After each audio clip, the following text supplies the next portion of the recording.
বহৰমপুৰ হাজোৰ ক্ষেত্ৰী হাৰ্ডিয়াৰ যুৱকক ৰাজস্থানত হত্যা হাজোৰ যুৱকক ৰাজস্থানত হত্যা ৰাজস্থানৰ কোটাত সংঘটিত হৈছে এই ঘটনা মৃত যুৱকজন ক্ষেত্ৰী হাৰ্ডিয়াৰ প্ৰাঞ্জিত কলিতা বন্ধুৰ হৈতে মাৰপিট হোৱাৰ সন্দেহ ঘটনা সন্দৰ্ভত দুইজনক আটকাধীন আটাইকেইজন হাজোৰে এখন হোটেলত কৰ্মৰত আছিল আটাইকেইজন যুৱক বিগত 4 মাহ ধৰি ৰাজস্থানত আছিল মৃত প্ৰাঞ্জিত কলিতাৰ পত্নীৰ লগতে আছে এটি 6 মহীয়া শিশু সম্প্ৰতি ৰাজস্থানৰ এখন হাস্পতালৰ মৰ্গৰ পৰা পৰিয়ালৰ লোকে স্বগৃহলৈ লৈ আনিলে প্ৰাঞ্জিতৰ মৃতদেহ লৈ অনাৰ পিছতে আজি পুৱা ক্ষেত্ৰী হাৰ্ডিয়াত শোকাকুল পৰিৱেশ শোকদগ্ধ পৰিয়ালৰ লোকে ইয়াৰ এক উচিত তদন্ত দাবী কৰিছে কি হৈছে ঘটনাটো এজন মোৰ দাদাই হয় তেওঁ কৰ্মস্থানৰ কাৰণে ৰাজস্থান গৈছিল তো 7জন ল'ৰাৰ লগত এখন গাঁৱৰে ল'ৰা 7জন ল'ৰাৰ লগত কামত কাৰণে গৈছিল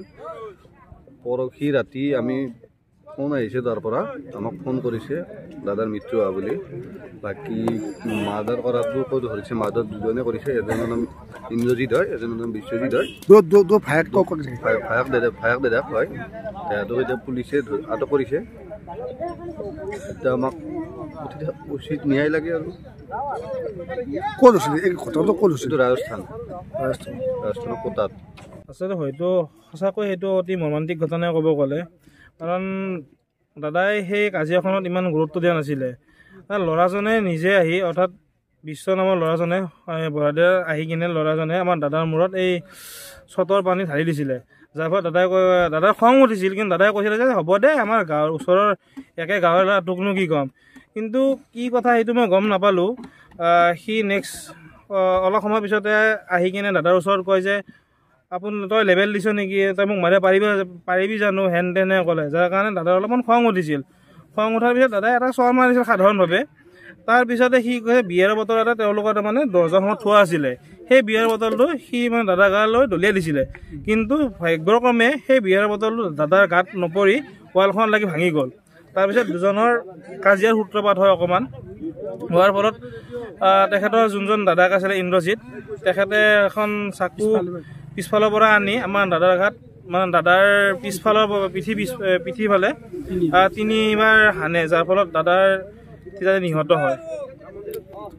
যোনজনক মাৰিছে প্ৰাঞ্জিত দাস ঘৰ ক'ত হয় প্ৰাঞ্জিত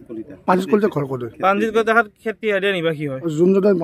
মাৰিছে দাদাক ভায়েক দুজন দাদাক ভায়েক হয় বৰহাদিয়াত ঘৰ তেওঁলোকৰ সিহঁতক পুলিচে এৰেষ্ট কৰিছে ইতিমধ্যে তেওঁলোকক ৰাজস্থানৰ কটা পুলিচে এৰেষ্ট কৰিছে কিহৰ কাৰণে কাজিয়া হৈছিল গম পোৱা গৈছে নেকি এইটো সাধাৰণ কাজিয়াখনৰ কথা একো ডাঙৰ কথা নাই দাদাই সেইটো চোতাৰৰ পানী যে তেওঁৰ গাত দলিয়াই দিছে দাদাই একো ডাঙৰ কথা বুলি ভাবা নাছিলে কিন্তু কি কাৰণে বিষয়তে সেইটো ডাঙৰ কৰিলে সেইটো কথা আমি মানে সবিশেষ এনেকৈ গম নাপাওঁ আৰু এতিয়া আপোনালোকে কি বিচাৰে এতিয়া আমিতো তেওঁলোকৰতো ফাঁচি হওঁতে বিচাৰোঁ যিহেতু আমাৰ ন্যায়ালয় কাৰণ কিয় কৈছোঁ দাদাৰ এটা এবছৰীয়া সন্তান আছে এতিয়া দাদা নোহোৱাৰ পিছত এই সন্তানটোৰ দায়িত্ব কোনে ল'ব সেইটোতো তেওঁলোক বহুত দুখীয়া পৰিয়ালৰ মানুহ চ' এতিয়া আমি তেওঁলোকৰ এককালীন মানে ল'ৰা মানে ঘৰৰ কাৰণে এককালীন সাহায্যৰ বাবে মানে চৰকাৰক অনুৰোধ কৰিছোঁ অসমৰ মুখ্যমন্ত্ৰীক কি জনাব অসমৰ মুখ্যমন্ত্ৰীক ঘৈণীয়েক যাতে আমাৰ তেখেতৰ মিছেছক যাতে এটা সংস্থাপনৰ কাৰণে কিবা এটা যোজা কৰি দিয়ে আৰু তাকে এটা অনুৰোধ কৰিছোঁ তেখেতক হাজোৰ পৰা কমলাকান্ত দাসৰ ৰিপৰ্ট ইত্যাদি A to Z